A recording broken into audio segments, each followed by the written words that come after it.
Welcome to Easy Physics classes. In the previous video, we have discussed about electric field intensity and its definition. However, electric field intensity should not be mistaken as force.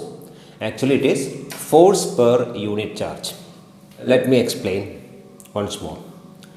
Consider a charged particle placed here, which is having a charge q. This charge is fixed at this point. Now, to find the electric field intensity of this charge at this point, I am going to place a test charge q0. Test charge means it is a very negligibly small charge, so it will not influence this charge. So, I am placing a test charge here, that is plus q0 at a distance r at this point. So, the magnitude of force experienced by this test charge will be vector f equal to modulus of vector f equal to 1 by 4 pi epsilon 0 q0 divided by r square. Epsilon 0, we have written epsilon 0 because we assumed here there is no medium between these two charges. So, this is the magnitude of force experienced by charge q0. Then force experienced by unit positive charge will be F by q0. This is the net force experienced by the charge q0.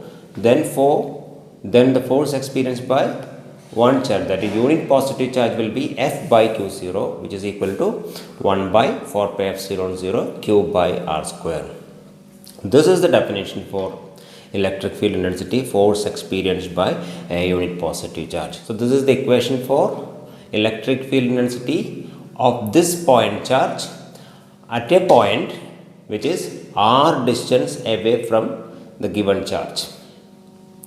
So, we get the magnitude of electric field intensity equal to magnitude of force divided by charge. Now, direction of electric field intensity will be same as that of the force experienced by the unit positive charge. So, if you imagine a unit positive charge here, so this unit positive charge will experience a repulsive force because this is also plus. So, the unit positive charge will be moving in this direction. So, at any point we can find out the direction of electric field by placing a unit positive charge at that point, and the direction of electric field will be same as that of the direction of force experienced by that unit positive charge. We got vector equal to vector F by q0, or vector F equal to q0e, that is force equal to charge into electric field intensity at that point. So, from this it is clear that if a charge q0 is placed in an electric field of intensity E, then it will experience a force given by F equal to q0e. Here, a plus q charge is placed in an electric field of intensity vector E, then this positive charge will experience a force given by charge into electric field intensity, that is QE. Since it is positive, this charge will experience force in the direction of field, because you can assume that here there are positive charges, because electric field will be from positive to negative. So, you imagine here there is positive charge. So, this plus and this plus will repel, or you can imagine here there is negative charge. So, negative charge will attract plus. So, the direction of force experienced by this plus will be along the direction of electric field. But in this case, this is negative charge. So, the direction of force experienced by this negative charge will be opposite to the direction of electric field using the same concept. So, that means positive charge will always experience force in the direction of field, negative charge will always experience force opposite to the direction of field. Question number 1.8.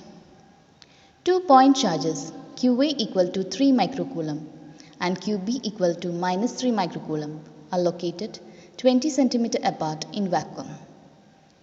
Subquestion A. What is the electric field at the midpoint O of the line AB joining the two charges? Subquestion B. If a negative discharge of magnitude 1.5 into 10 raised to minus 9 coulomb is placed at this point, what is the force experienced by the discharge? In this question, we are having two charges, that is one is QA, another one is QB. QA is having a charge 3 into 10 raised to minus 6 coulomb. QB is having a charge minus 3 into 10 raised to minus 6 coulomb because it is microcoulomb.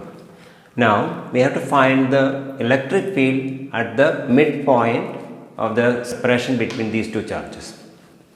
That is, we have to find the electric field at a distance 10 centimeter from both the charges. So R is equal to 10 into 10 raised to minus 2 meter. We all know the value of 1 by 4 pi epsilon 0 is 9 into 10 raised to 9 Newton meter square Coulomb raised to minus 2. Now what is the equation for the magnitude of electric field produced by the point charge? That is equal to 1 by 4 pi epsilon 0 Q by R square. The resultant electric field at the midpoint between these two charges will be the vector sum of electric field produced by these two charges. That is, the resultant electric field at point O vector equal to vector EA plus vector EB. Then what is vector EA? Vector EA equal to 1 by 4 pi epsilon 0. We are using this formula.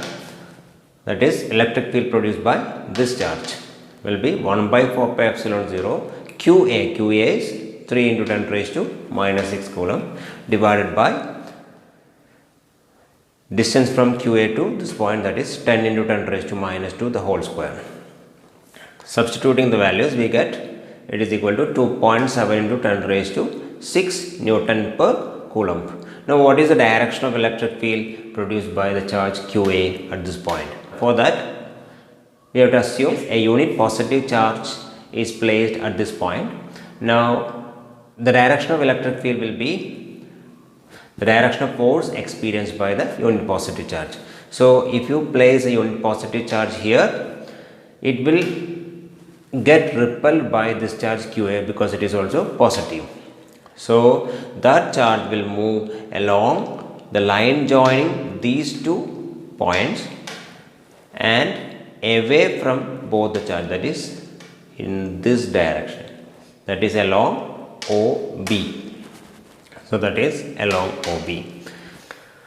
Okay, similarly we get vector EB equal to the same values are here, so we get the same answer, that is 2.7 10 raised to 6 Newton per Coulomb. Now this is a minus charge, so assume that a unit positive charge is here, so this minus charge will attract the positive charge placed at O. So this positive charge will move along this path, that is also along OB. So both the fields are in the same direction and having the same magnitude. So we can find out the resultant electric field at this point by simply adding these two electric fields, that is vector E equal to vector EA plus vector EB, which is equal to 2.7 to 10 raised to 6 plus 2.7 to 10 raised to 6, which is equal to 5.4 into 10 raised to 6 Newton per Coulomb. That is the resultant electric field at point O due to these two charges. Moving on to the second part here, they have placed a charge minus 1.5 into 10 raised to minus 9 Coulomb at this point O, and we have to find out what is the force experienced by the charge.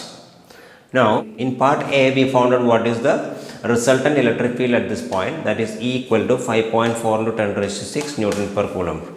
We have to find out what is the force experienced by this charge placed in this electric field. So here vector F equal to Q into vector E, which is equal to 1.5 into 10 raised to minus 9 into 5.4 into 10 raised to 6. We need to put the sign here because sign will decide the direction of force experienced by the charge. So the sign will come into play when we write the direction, and we get 8.1 into 10 raised to minus 3 Newton along vector OA because it is a negative charge. So negative charge will experience a force opposite to the direction of electric field. This electric field is along OB, and negative charge always get force opposite to direction of electric field. So this negative charge will be getting force along OA. Question number 1.14. Figure 1.33 shows tracks of three charged particles in a uniform electrostatic field.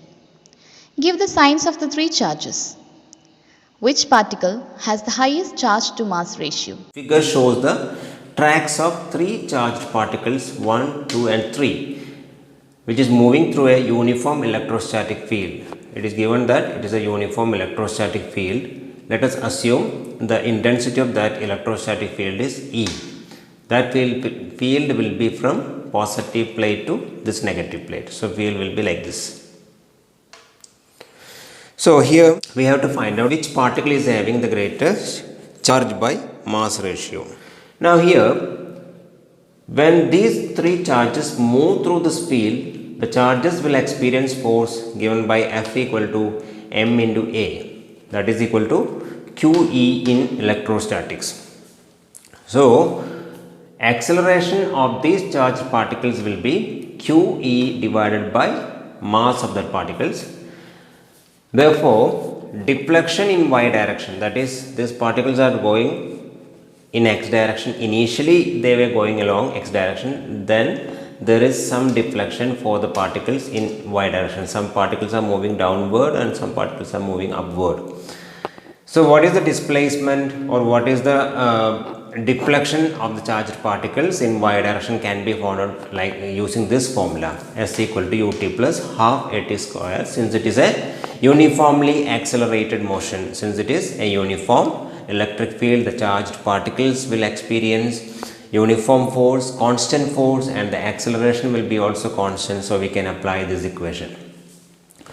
I am taking the displacement as h, which is equal to 0 into t, because we have taken initial velocity 0 because initially there was velocity only in x direction, there is no velocity in y direction. H means it is the deflection in y direction, so only data in y direction is needed. So, initial velocity in y direction is 0, so 0 into t plus this is the deflection in time t. So, plus half into QE by m, half at square, A is QE by m into t square. From this equation it is clear that h is proportional to q by m at a particular time.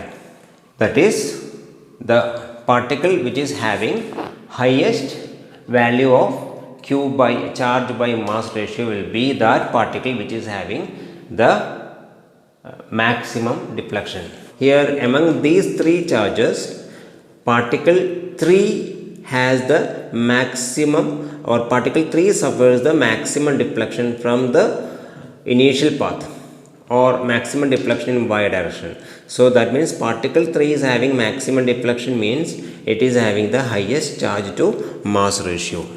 Particle 1 and 2 are negative charges because it is moving, it is deflected towards the positive plate, and the charge to mass ratio is highest for particle 3 because it is having highest deflection. Thank you for watching. Please subscribe our channel for more updates. Since the NEET and JEE exam dates has been published, we'll be discussing questions based on NEET and JEE patterns in the coming videos. Please watch, share and subscribe.